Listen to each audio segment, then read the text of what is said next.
Hey guys, it's Rachel here. Welcome back to another video. Now in this video, I'm going to be talking about a game I've been playing nonstop for the last month and a half since I bought it, and that is Black Myth Wukong.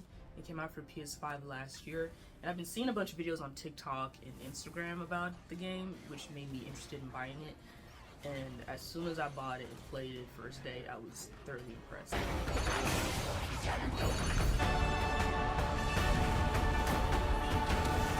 To tell you guys about it.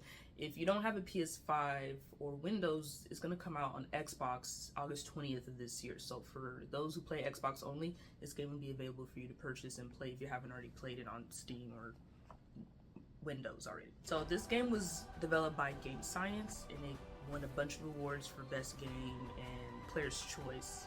The game is inspired by a Chinese mythology classic novel called Journey to the West.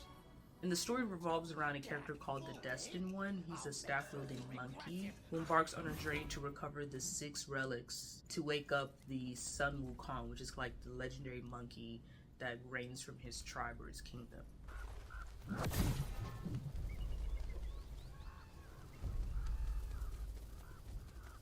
Like I mentioned earlier, the game is adapted from the Chinese mythology story, and a bunch of the characters and the backstories and the landmarks or the setting of the game takes place from the story, and some cool animations of the story is included into the game, into cool cutscenes I really enjoyed watching.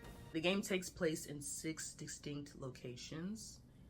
The first one is Black Wind Mountain, Yellow Wind Ridge, the New West, the Webbed Ridge, Flaming Mountains, and Mount Wagu.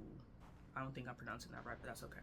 So the story of the game starts with the legendary monkey called Tang Monk, and he ascends to Buddhahood and rejects life in the celestial court for a simple life on Mount Wagu. So you are instantly thrown into a fight that takes place between Tang Monk and Erlang Shen. Beings have ruined themselves. But he gets defeated and is sealed in stone on the mountain and severed from his 6 senses, corresponding to the 6 relics. You play as the Destined One who traverses across the land to recover the relics to revive Tang Monk. This is the main plot of the story of why you're playing as this cool monkey. So for the gameplay, my favorite part, what really matters to me is the gameplay. The combat revolves around the Destined One's staff, martial arts, spells, transformations, mysticism, and his relics. So you fight various enemies with light heavy attacks with his staff and learn multiple skills to improve his health, his stamina, his focus skills, and power. The game is filled with challenging mini and big boss fights at every turn. I kid you not, one of the biggest things that irks me about the game is how many times you have to fight a boss, so you always have to stay ready and always have to make sure he's in peak shape. Or you can go back and farm some points to make sure if you can't fight a boss right away because you're too weak to use those points to your advantage. But this game is really cool because you always get to experiment with different staff styles and martial art abilities that he has, or the different transformations you can use to fight an enemy if you need to use a quick skill on the fly.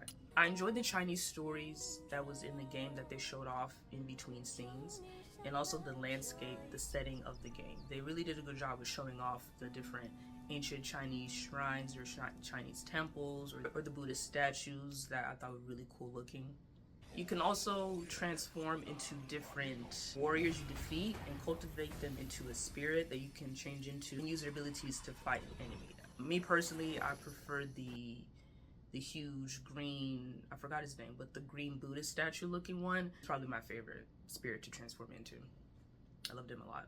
But you can also upgrade his staff, his armor, his mask also, and each armor can boost his overall attributes or certain skills to help with the stats that really can help you along the journey of this game. So I recommend always changing your armor, upgrading it if you can whenever you get the right materials to upgrade your stuff. You can also upgrade your healing gourd, which helps him heal like potions whenever he's down a couple health bars, and also boost his resistance too if you upgrade that as well. So the game has lots of stuff you can do to boost up your stats and help him get strong and upgrade his skills. I enjoyed the fighting in this game the most. I cannot tell you how many times I've screamed or shouted at the TV once I defeated a boss or an enemy that was really, really hard. I kid you not. He has 3 different stances: the power, the pillar, and the thrusting.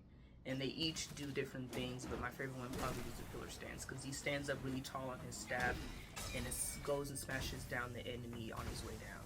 And in the thrusting, he literally, it's like a defense and an offensive stance that you can use if you don't want to get close to an enemy. You can just hit them from long distance. And the smash stance is good for close combat if you want to do a heavy amount of damage on an enemy. You just charge up and he smashes really hard into the enemy. I give this game a 10 out of 10. It's probably one of my favorite games I've played on PlayStation 5 so far. It reminds me of Sekiro Shadows Die Twice, which also am obsessed with that game. And it was, I'm still playing through it, but it's so fun. I highly recommend, if you haven't seen this game or played it for yourself, get you a copy, try it out. It's really, really amazing. It's one of the best RPG games. I see why it's won many, many awards. So try it out for yourself. It's super fun. And that is it. I'm done fangirling about Black Myth Wukong. Check it out for yourself. If you want to see more of me, follow me on Twitter or Instagram to see more of my posts. If you want to follow me on there, I try to post. I'm gonna try to see if I can post more often on my channel. I haven't posted in a while. But yeah, I appreciate you for watching and sticking around if you made it to the end. I'll see you guys next time. Bye.